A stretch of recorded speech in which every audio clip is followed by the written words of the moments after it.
حضرت داؤد علیہ السلام کے زمانے میں دریائے قلزم کے کنارے ایلا نام کی ایک پرفضا بستی آباد تھی۔ اس بستی کے لوگوں کا گزارا مچھلیوں کے کاروبار پر تھا اور وہ سمندر سے رزق حاصل کرتے تھے۔ اللہ نے اس قوم پر ہفتے کا دن، سیٹرڈے کا دن عبادت کے لیے مخصوص کیا اور کام حرام کر دیا۔ اللہ کا حکم تھا کہ ہفتے کے دن کوئی مچھلی نہیں پکڑی جائے گی، صرف ذکر و اذکار ہوگا۔ اللہ نے اس بستی کا امتحان لینے کے لیے ہفتے کے دن ایک عجیب منظر پیدا کر دیا۔ ہفتے کے دن ہزاروں مچھلیاں سمندر کی سطح پر اچھلتی کودتی نظر آتی تھیں۔ ہفتے کے علاوہ باقی 6 دنوں میں مچھلیاں گہرائیوں میں چلی جاتی تھیں اور مشکل سے ملتی تھیں۔ مچھلیوں کو اتنی بڑی تعداد میں دیکھ کر بستی کے لوگوں کے دلوں میں لالچ پیدا ہونے لگا۔ شیطان نے انہیں پیشکش کی کہ تم ڈائریکٹ شکار نہ کرو، بلکہ کوئی ہیلا، ٹرک نکالو۔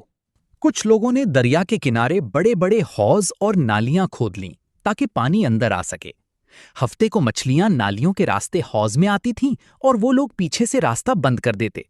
وہ لوگ ہفتے کو مچھلیاں قید کرتے اور اتوار، سنڈے کو انہیں باہر نکال کر شکار کر لیتے۔ وہ کہتے تھے کہ ہم نے ہفتے کو شکار نہیں کیا، اس لیے ہم نے اللہ کا حکم نہیں توڑا۔ در حقیقت یہ اللہ کے ساتھ دھوکا تھا، کیونکہ مچھلیاں قید کرنا ہی شکار کا آغاز تھا۔ اس حرکت کی وجہ سے بستی کے لوگ 3 الگ گروہوں میں تقسیم ہو گئے۔ یہ وہ لوگ تھے جو کھلے عام ہیلا سازی کر کے مچھلیاں پکڑتے اور انہیں بیچتے تھے۔ یہ نیک لوگ تھے جو نافرمانوں کو سختی سے روکتے اور اللہ کے عذاب سے ڈراتے تھے۔ یہ لوگ خود گناہ نہیں کرتے تھے مگر نافرمانوں کو روکنے سے بھی پرہیز کرتے تھے۔ تیسری جماعت نے نیکوں سے کہا کہ انہیں کیوں سمجھاتے ہو جنہیں اللہ ہلاک کرنے والا ہے؟ نیک لوگوں نے کہا کہ ہم اس لیے سمجھاتے ہیں تاکہ ہماری حجت اللہ کے سامنے پوری ہو جائے۔ جب نافرمان باز نہ آئے تو نیک لوگوں نے بستی کے درمیان ایک دیوار کھڑی کر لی۔ مومنوں نے نافرمانوں سے ملنا جلنا اور تعلقات بالکل ختم کر دیے تاکہ ان کا اثر نہ ہو۔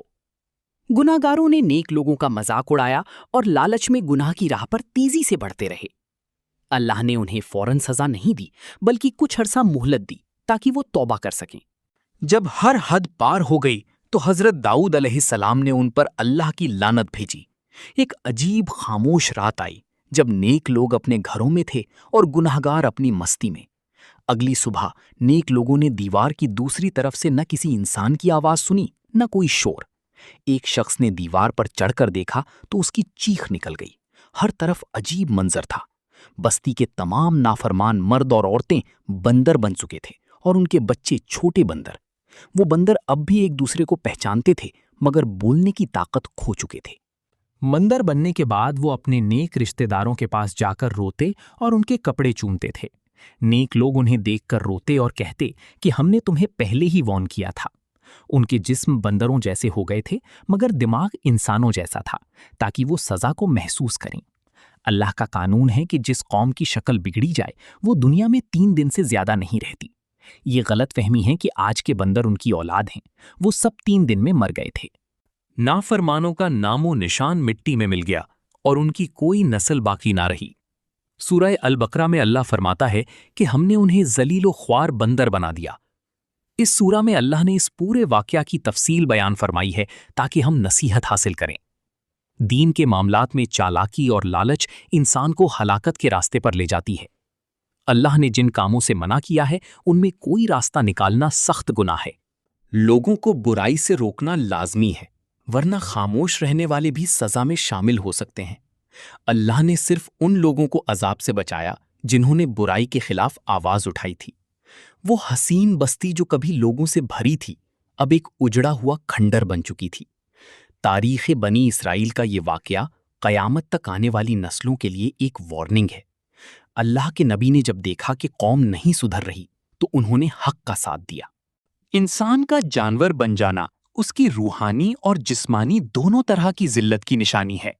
سمندر کی مچھلیوں کے لالچ نے انہیں ہمیشہ کے لیے دنیا اور آخرت سے محروم کر دیا۔ مسخ شدہ یعنی شکل بدلے ہوئے بندر فطرتی بندروں سے مختلف اور سخت غمگین تھے۔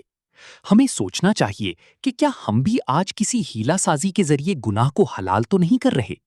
اصحاب سبت کا قصہ ختم ہوا مگر اس کا سبق ہمیشہ کے لیے زندہ رہے گا۔